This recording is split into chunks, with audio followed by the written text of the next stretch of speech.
What's up, what's up, guys? Welcome back to the channel. Excuse me. Welcome back to a daily news update where we are gonna talk about a new dream. The fans have, not the club, but the fans. They have a new dream, and he's called Zirkzee. So that's what we're gonna talk about. We're gonna talk about HUIJSEN leaving, YILDIZ as well, PHILLIP and DJALO. That's what we're gonna talk about.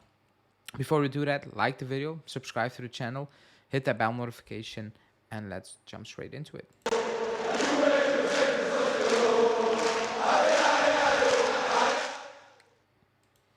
Really quickly before the Zirkzee news, because a lot of people have been asking, I will be recording a podcast with Julian today, and I will drop that on Friday. We said that we're gonna do it once a month. We didn't do it last month, but we will try to pick it up once a month, and this month is Friday. So on Friday, podcast with Julian is out. Been a while, so stay tuned for that. Now, the big dream, Zirkzee, the dream of the fans, not really the club. The club is interested, but probably half of Europe is interested. So keep that in mind in this entire story. I will read out the news first, saying Juve want to buy Zirkzee from Bologna. The player has a 40 million release clause, but Bologna would have to give 40% to Bayern Munich. They aren't likely to accept a discount, so he remains a dream for Juve. He's having a very good season, and obviously the stats are backing it up, but just his play, even the game against Inter, a couple hours ago in the Coppa Italia, he came on and it was brilliant. Like the 2 assists he has, pure quality, just pure talent, pure, like he just has it, period. If you want to talk about the goal contributions, fine, because that's important. He's a forward, but just the way he plays and the the command he has over that team as well, on the ball, on his opponent is impressive. It is impressive. It really is. And like I said, it's a dream of the player, of the fans, rather than that of the club. Why do I say that? Because I've been there, we've been here. It's potentially a shiny new toy, and it's all let's get him. But the big picture for me remains the same. The only difference is that I think he will fit Allegri better, because he's not. I do want to call it like a classic old school number 9 in the box. He's not that. He can drift. He can pick up the ball deep. He has very, very good technique. He can find an edge. So he's a different profile. A bit maybe, not to a full extent, but a bit like DYALO. A player who can score goals, but he doesn't need to be in the box consistently. Like he can drop in, he can beat this guy, and he's just good on the ball. Excuse me. So I do think he will fit Allegri much, much better than Vlahovic. I'll just keep finding it strange that he wanted Vlahovic, and now we're sitting here and be like, oh, but he doesn't really fit, which is unbelievable for so many levels, financially and whatever you want to call it. But Zirkzee, he's a dream of the fans. I don't think the club is, at this moment in time, put him on number 1 on their list as a priority. I also don't think we will be the only team in for him. And if he keeps playing like that, 40 million euros is peanuts for a crazy club like Chelsea, maybe even Tottenham, Man U. What happens? New coach, have new owners, whatever you want to call it, like fake new owners. These clubs will be looking at these players, even Arsenal to that extent. No matter how their squad is built, like if it's 40 million, Premier League clubs will be all over that in the summer. So I don't think even that we will have a fair shot at it if we want him. I do like him, and he's playing extremely well, but I need to say, Malta is doing a fantastic job. He's like that Bologna squad should not be performing that well. Period. I know people try to discredit what Leverkusen is doing, saying they have a world-class squad, which is an absolute lie. That Bologna squad should not be doing what they're doing. That's just pure coaching.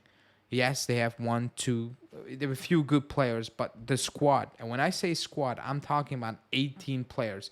They shouldn't be in this position, but they're doing that because of coaching. He made players play better. He lost Arnautovic, by the way, and that squad just picked up. They even got better, because he found a way. He coached, and I think that's very important even for these type of players. So don't tell me coaching doesn't matter. It does 100%. And I think Bologna is a prime example of that, because that team is nowhere near good enough to be doing what they're doing. However, they're doing that. So credit to him. But Zirkzee, I think it's more a dream of the fans as of now. Now let's move on to HUIJSEN. I think everybody saw the news. He's going to Frosinone on a 1-year loan. He pushed for that move, which is normal because he wasn't playing. He wasn't playing at all. He was, on the bench training with the first team 2 weeks in a row, and then he needs to head out, play a game on a Wednesday evening for the next gen. Like, that's just not going to help his development at all. So I think it's a good idea. I also think he jumped on that, or he pushed for that, because I think he knows Di Francesco told him, you're going to play, because I don't think there's a lot of competition, and it would not make sense to join Frosinone mid-season and get the same type of minutes, basically, or like, you know what I mean, like a Caio maybe potentially, like not enough minutes. So I do think he is going to feature a lot, and let's see what he will do. I think the Frosinone team is better set up for maybe the attacking players to shine. They do concede too many goals, so let's see how that will go. But Soule is developing well. Even Barnechea is developing really, really good. So all credit to Di Francesco, and let's see what he can do with HUIJSEN, because I always rated Di Francesco for the things he does with the more flourish players, attacking players playing up the pitch. So it's going to be very interesting to see what he's going to do with HUIJSEN, in general. Is he going to improve, and what aspects is he going to improve? Because he's good on the ball. Maybe that's something we should be keeping an eye on. But I think it's a good move, play, and let's see you back in the summer, maybe. And then the YILDIZ news. Like I said, it's been pushed, so you need to talk about it. And La Stampa saying, should Juve be faced with the decision to retain either Soule or YILDIZ, they will opt for the Turkish international. If the decision is there, they should opt to keep them both. It's actually very simple. Like, I know plus Valenza, but you're gonna sell Soule for 18 or whatever, and you're gonna buy Berardi for 30. Like, that's probably what's on the menu, realistically speaking. Is that a smart move? You make that. You tell me in the comments. I do believe the club rates YILDIZ more than Soule, just based on what you hear and read as well. Does Soule have a future at the club? I'm inclined to say no. I have a feeling we're not going to see him at the club anymore. I think we will move him on in the summer. I think if an offer comes in, the club will move on Soule, and that raises a lot of question marks, for the formation and the idea.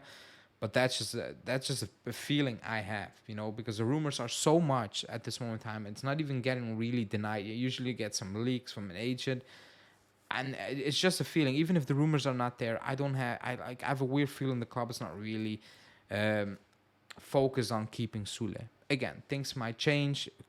Allegri might decide to leave, or whatever happens, and things can change. But at this moment in time, I do think they wouldn't be opposed, to not, if an offer comes in to say no, Soule is not leaving. I think they will really think about it. Then there is a Phillips update from Di Marco Sky Italia, and it's very confusing because it's about Phillips. And he's saying Phillips is the most accessible profile for Juve in the January transfer market. However, Allegri's approval is needed, and at the moment he's inclined towards a different type of midfielder. And then the article goes on saying he liked Højbjerg, and I almost threw my laptop out of the window because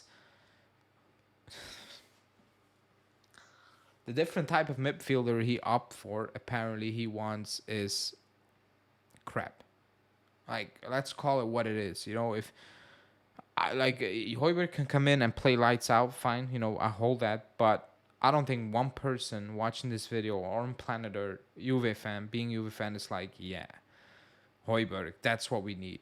I really, really, really doubt that. I know it's an article, but I couldn't believe what I was reading. He's not convinced about Phillips, but he is convinced about Højbjerg, because it wasn't mentioned about injuries and whatever. It was just mentioned type of midfielder. What what different type of, like, Højbjerg is just a hardworking midfielder, no flair, no, it will add nothing that we are like Phillips will add more compared to what we're missing, if I'm being completely honest, because he's technically better. Højbjerg is just, I cannot believe we are being linked with Højbjerg. I just cannot believe it. And the article goes on, Tottenham won an option with an obligation to buy. And I'm like, screw this. What is this even? You know? And you can say, oh, it's all rumors. Every single, like, name the reporter talked about the club really liking Højbjerg because Allegri put him on the list. That's just what it is, you know? And I cannot believe this is actually a thing, you know? Like, even if the club brings in Philip, and everybody knows what I think about the situation, about the Philip situation, but Højbjerg, when I was reading it, I was like, he wants a different type of midfielder. I was like, he's gonna bring up Samardzic, but he's apparently going Napoli because they're selling Elmas. But I thought Samardzic type of midfielder, something more attacking, and I was like, fine. And then I read on, and I was like, Højbjerg. I'm like, you're taking the piss.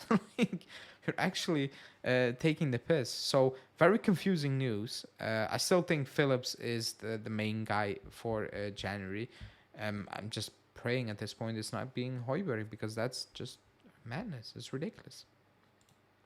And then to wrap it up, also from Di Marzio on the same article, saying Juve is expressing interest in acquiring defender Thiago DJALO from Lille in January with the intention of securing a signing, and then also loaning him immediately out until June. Nevertheless, Inter currently holds a favorable position in the race to sign him, while Atletico Madrid has also shown interest in the talented player. He hasn't played because he tore his... Is it his ACL? I'm going to say ACL, or was it his knee?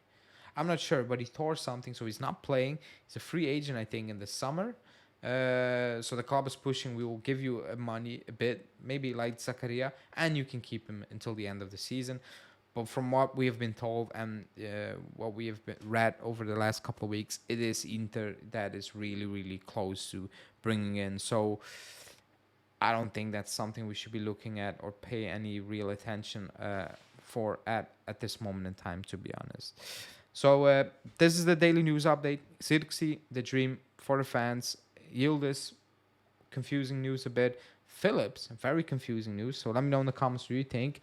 Today, also, the stat video on Frosinone. Tomorrow, podcast with Julian. And then Saturday, the matchday stuff. Thanks for watching. See you guys. Ciao.